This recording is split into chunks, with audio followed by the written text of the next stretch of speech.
Hi friends, எல்லாத்துக்கும் காலை வணக்கம், குட் மார்னிங். இன்றைக்கி எங்கள் வீட்டில் லெமன் சாதம் பாருங்கள், குழந்தைங்களுக்கு கலர் வச்சுருக்கேன். டைம் பத்தாதுன்னு வெங்காயம் தக்காளி அப்படியே மசாலா பண்ணி ரெடி பண்ணி வச்சுருக்கேன். ஏன்னா இங்கே பீன்ஸ் வெந்துட்டுருக்கு. இந்த பீன்ஸ் நல்லா வெந்தோடனே அந்த மசாலா கொட்டி ஆட் பண்ணிட்டோம்னா லெமன் சாதத்துக்கு காம்பினேஷன் செம்மையாக இருக்கும். பீன்ஸ் மசாலா பூரிக்கு இங்கே பாருங்கள் எண்ணெய் காஞ்சிட்ருக்கு. பூரிக்கு வந்து இன்றைக்கி தக்காளி தொக்கு தான் செய்ய போகிறேன் குழந்தைங்களுக்கு. இங்கே பாருங்கள் எண்ணெய் காஞ்சிட்ருக்கு. பூரி போடுறேன் காலையில் குழந்தைங்க சாப்பிட்றதுக்கு.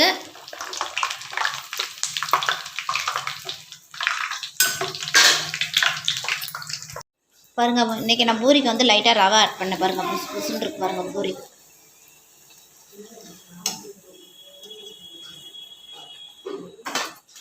எதுக்குன்னா பீன்ஸை தனியாக வேக வச்சிட்டோம்னா பீன்ஸ் கொஞ்சம் வேக லேட் ஆகும். இப்போ நம்ம மசாலா ரெடி பண்ணிட்டோம்.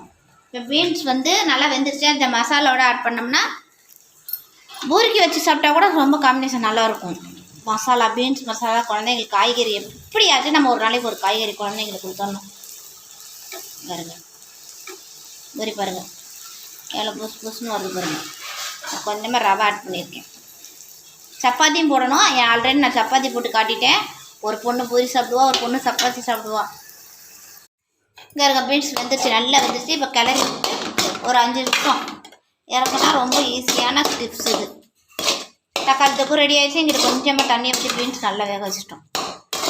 பீன்ஸ் மசாலா பூரிக்கு தக்காளி தொக்கு ரொம்ப காம்பினேஷன் செம்மையாக இருக்கும்.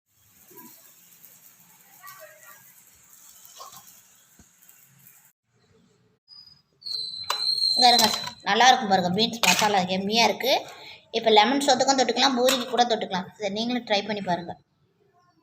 பீன்ஸ் மசாலா குழந்தைங்களுக்கு இங்கே பாருங்கள்.